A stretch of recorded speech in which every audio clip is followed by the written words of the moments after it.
Shalom Bapak Ibu Saudara yang terkasih di dalam Tuhan. Selamat pagi dan salam sejahtera bagi kita semua. Pagi hari ini kita bertemu kembali di dalam renungan pagi Embun Hermon yang akan senantiasa menyegarkan iman kita. Sebelum kita mendengarkan firman Tuhan, mari kita mempersiapkan hati kita dengan berdoa. Bapa di dalam surga, terima kasih untuk berkat Tuhan di dalam kehidupan kami. Sepanjang malam Tuhan menjaga dan melindungi istirahat kami, dan pagi hari ini kami boleh bangun dalam keadaan yang sehat dan diberkati Tuhan. Kami mau mendasari kehidupan kami sepanjang hari ini dengan mendengarkan kebenaran firman-Mu. Berbicaralah kepada setiap kami secara pribadi ya Tuhan, dan kami siap mendengarkannya.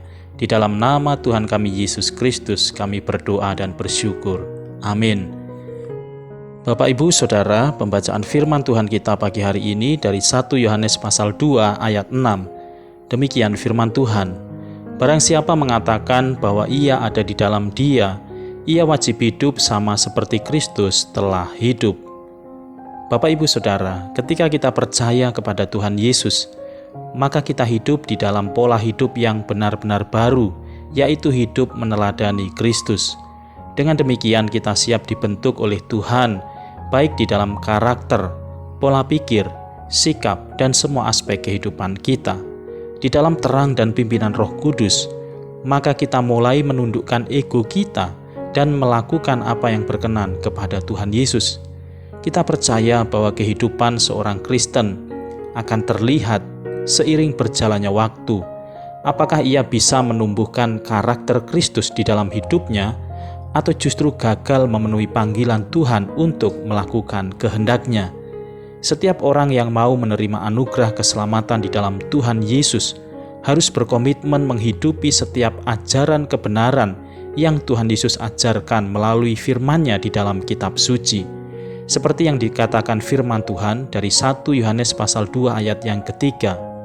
Dan inilah tandanya bahwa kita mengenal Allah, yaitu jikalau kita menuruti perintah-perintah-Nya. Saudara yang dikasihi Tuhan, walaupun sudah mengikut Tuhan, kadangkala kita juga masih tergoda untuk hidup di dalam karakter manusia lama yang berdosa. Jika hal-hal seperti ini masih kita lakukan, itu berarti manusia lama kita masih hidup dan belum benar-benar mati. Karena itu firman Tuhan dari Kolose pasal 3 ayat 5-10 menegaskan kepada kita, karena itu matikanlah dalam dirimu segala sesuatu yang duniawi, yaitu percabulan, kenajisan, hawa nafsu, nafsu jahat, dan juga keserakahan yang sama dengan penyembahan berhala. Semua itu mendatangkan murka Allah atas orang-orang durhaka. Dahulu kamu juga melakukan hal-hal itu ketika kamu hidup di dalamnya. Tetapi sekarang buanglah semuanya ini, yaitu marah, geram, kejahatan, fitnah, dan kata-kata kotor yang keluar dari mulutmu. Jangan lagi kamu saling mendustai, karena kamu telah menanggalkan manusia lama serta kelakuannya, dan telah mengenakan manusia baru yang terus-menerus diperbaharui untuk memperoleh pengetahuan yang benar menurut gambar Khalik-Nya. Bapak Ibu Saudara, setiap hari pikiran dan hati kita harus terus-menerus dibaharui oleh kebenaran Injil Kristus di dalam karya yang dikerjakan oleh Roh Kudus. Roh Kudus yang akan terus menolong kita untuk mampu memahami, merenungkan, dan melakukan dengan setia setiap kebenaran firman Tuhan yang kita baca dan dengar setiap hari. Dan untuk menjadi seorang murid Yesus yang berkarakter Kristus, maka kita juga harus siap untuk mengalami pembentukan dari Tuhan. Walaupun seringkali pembentukan dari Tuhan memang menyakitkan bagi hati kita, namun hal itu adalah obat yang akan menyelamatkan hidup kita dari kebinasaan jika kita menerimanya dengan kerendahan hati.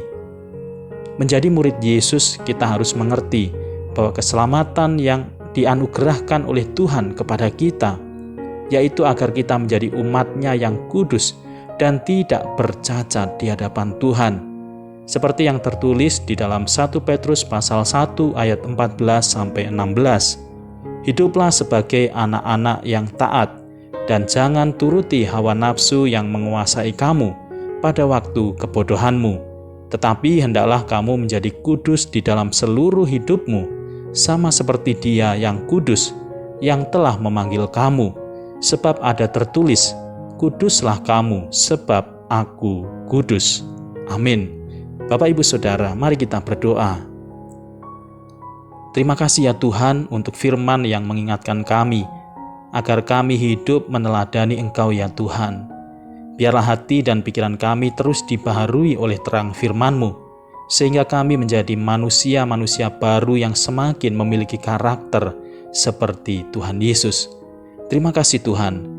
Kami mohon pimpinan dan penyertaan Tuhan di dalam aktivitas dan kegiatan kami sepanjang hari ini, baik di dalam pelayanan, pekerjaan, keluarga, pendidikan, dan setiap pergumulan yang kami alami. Ulurkan tangan kasih-Mu ya Tuhan, dan jamahlah setiap kami yang saat ini sedang mengalami kelemahan jasmani maupun rohani.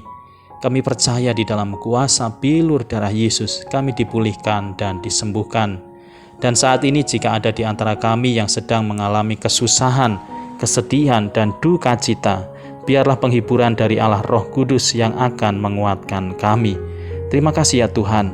Kami menyerahkan kehidupan dan karya kami sepanjang hari ini ke dalam tangan kuasa-Mu.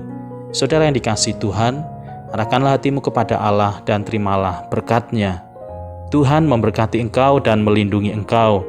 Tuhan menyinari engkau dengan wajah-Nya dan memberi engkau kasih karunia.